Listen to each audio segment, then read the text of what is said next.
Kamusta po kayo? Bago po ang lahat, first things first.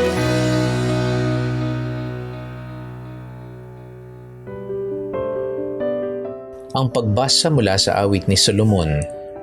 Gabi-gabi sa higaan ang mahal ko'y hinahanap, ngunit hindi masumpungan kahit nasa pangarap.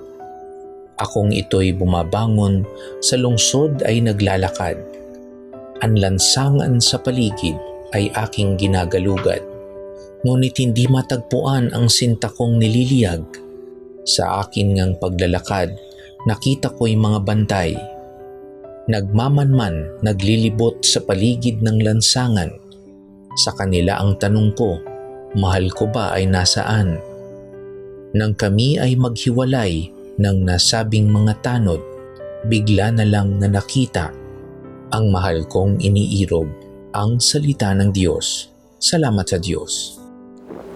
Sa Hebrew language, ang isang paraan upang mag-express ng superlative ay ang pag-uulit ng noun upang ipahiwatig na ang pinakahari sa lahat, sinasabi nila, hari ng mga hari.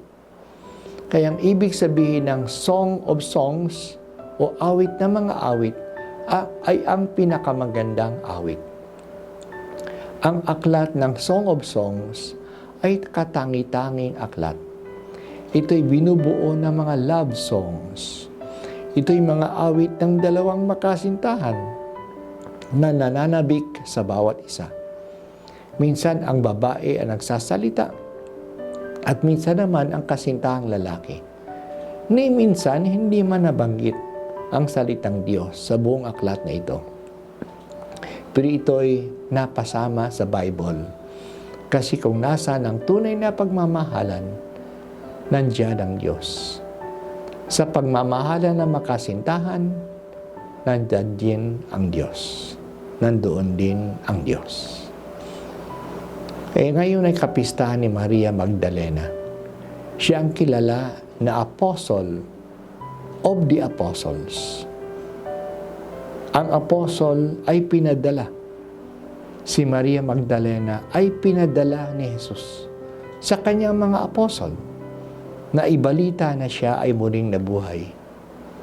Bakit si Maria Magdalena? Kasi siya ang nagtiyaga na pumunta sa libingan ni Jesus. Umagang-umaga pa, nung linggo na pagkatapos ng araw ng pamamahinga. Sa Easter Sunday, namatay si Jesus ng Biyernes at dali-dali siyang inilibing kasi magsisimula na ang Sabado, ang araw ng pamamahinga. Walang gumalaw nung araw ng pamamahinga. Kaya nakalabas lang si Maria Magdalena nung madaling araw na ng linggo. Ang damdamin ni Maria ay inilarawan sa binasa natin sa aklat ng awit ng mga awit. Hindi makatulog ang babaeng kasintahan kasi gusto niyang makita ang kanyang minamahal. Kaya madilim pa, tumayo na siya at lumuwas sa lungsod na hinahanap ang sinta niya. Hindi niya siya nakita at nagtanong-tanong siya sa mga bantay kung nasaan ang irog niya. Nung umalis sila, bigla niyang natagpuan ang hinahanap niya. Talaga ito ang nangyari kay Maria Magdalena. Kahit napatay na si Jesus, ibig pa niyang mapuntahan siya. Malaki ang kanyang utang na loob kay Jesus. Pinalaya sa kanya ang 7 masasamang espiritu. Maaaring ginamot siya ni Jesus sa isang malubhang karamdaman o pinatawad sa mabibigat na kasalanan. Dahil sa hinahanap niya si Jesus ay unang nagpakita sa kanya. Totoo ang sinabi ni Jesus, "Seek and you will find." Sana makuha din natin ang pananabik ni Maria Magdalena sa Panginoong Jesus. Hindi sana tayo mapatahimik kung malayo tayo sa Kanya. Gustuhin natin na palaging makapiling siya at sana tayo'y maging tagapagbalita din sa iba na buhay si Jesus kasi nakita natin siya.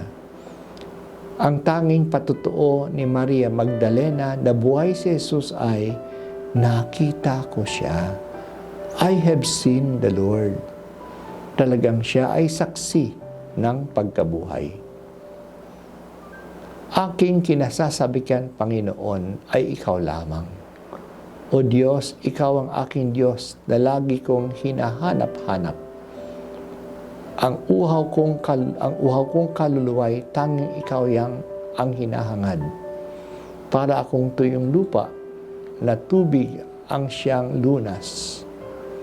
Itong aking kaluluway sa iyo lamang hahawak.